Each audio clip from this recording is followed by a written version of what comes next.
All right, for our last topic this week, we're going to look at the terrorist side of this equation. How do they spend money? What are they getting for their expenditures? Okay. How much did it cost to execute the 9/11 attack? Let's start with that, the big one. Best estimates run about $500,000 total. The vast majority of that was basically cost of living, travel, food for the attack, for the 19 hijackers while they lived here in the United States, what training they were able to receive on flight operations, things like that, as well as training received in Afghanistan. Total, we'll just say $500,000, okay? Direct economic consequences of the attack. In other words, what was damaged or destroyed on that day? 4 civilian aircraft valued at $385 million. We destroyed World Trade Center 1, 2, 7, 5, and damaged just about all the other buildings. Estimates between $3 and $4.5 billion with a B dollars. Damage to the portion of the Pentagon, just the physical damage, $1 billion. Cleanup costs at both sites, $1.3 billion.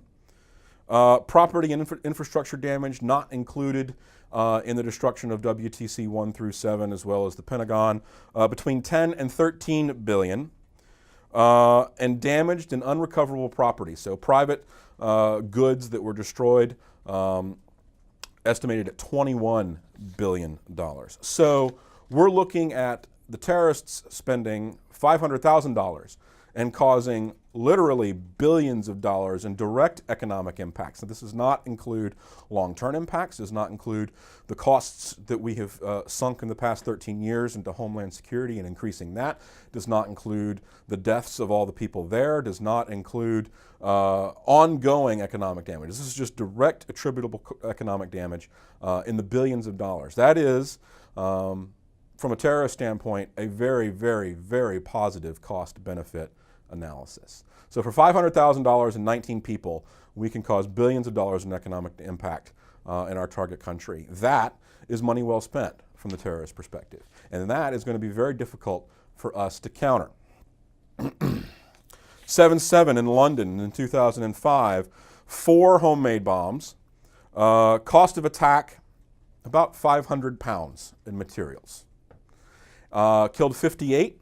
Direct estimate of direct economic cost is 211 million pounds for a cost of about 500 pounds, which, for those of you who can't do math, is about $800, depending on the day. That is also an excellent exchange or cost-benefit analysis. Madrid train bombing, we see the same type of math. Cost of that attack about 105,000 euros. Again, the majority of that is not materials, is housing, food, training abroad, though the timeline on this attack was extremely short, which is why it's difficult to detect. Direct economic cost, about 211 million euros. Again, an excellent exchange from the terrorist perspective. So we also like to talk about where the money for 9/11 came from. There's a lot of myths. Osama bin Laden paid for 9/11, right? Nope, man was broke. The Saudi government or the Saudi royal family paid for 9/11. Nope, there was no transfer of funds. No member of the Saudi royal family or the country coffers paid for 9/11. The Saudi royal family or Saudi government gave Osama bin Laden money to funnel through to the 9/11 attackers. No. Osama bin Laden was persona non grata with Saudi Arabia by the time 9/11 happened, and had been for about 5 years. So definitely not there. So where did the money come from? We have a Pakistani ISI agent filtering or sending about $100,000. Variety of Islamic fundamentalists giving significant sums of money. And then you've got a slew of what we call small donors of less than $20,000 who funneled money to Muhammad Atta, and he then distributed it out to his network. So in reality, 9/11 was crowdfunded through Islamic extremists, and it didn't come from one single source. There's not one place that the money that paid for 9/11 came from. So, oh, I love this part. A few days before 9/11, Otto wired back $26,000 to one of his donors, which apparently, he realized he had a surplus, had too much money, he wasn't going to need it in a few days, so he gave it back, presumably so it could be used elsewhere. So that brings up two important points from us from this whole looking at money from the terrorist side.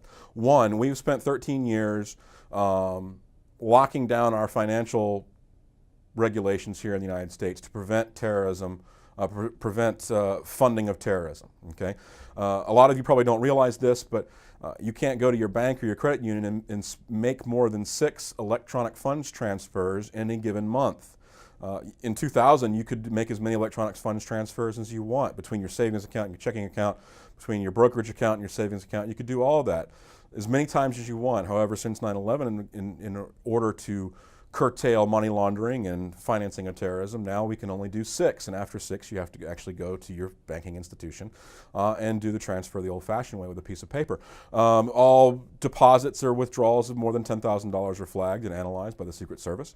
All of these types of regulations and oversight have come in to prevent the flow of money to terrorist organizations, when in reality, we're aiming at these large transactions, we're aiming at these large entities that are easy to track, and as we can see through historical record, through 9/11, that is not how terrorism is typically funded. It really is the equivalent of Islamic Kickstarter that tends to fund these types of attacks in these organizations. And that is going to be extremely difficult for any centralized government to understand or track, though we're doing the best we can. The second, the big one, the big takeaway, as we look at these 3 major attacks in the past decade, is that terrorism is cheap.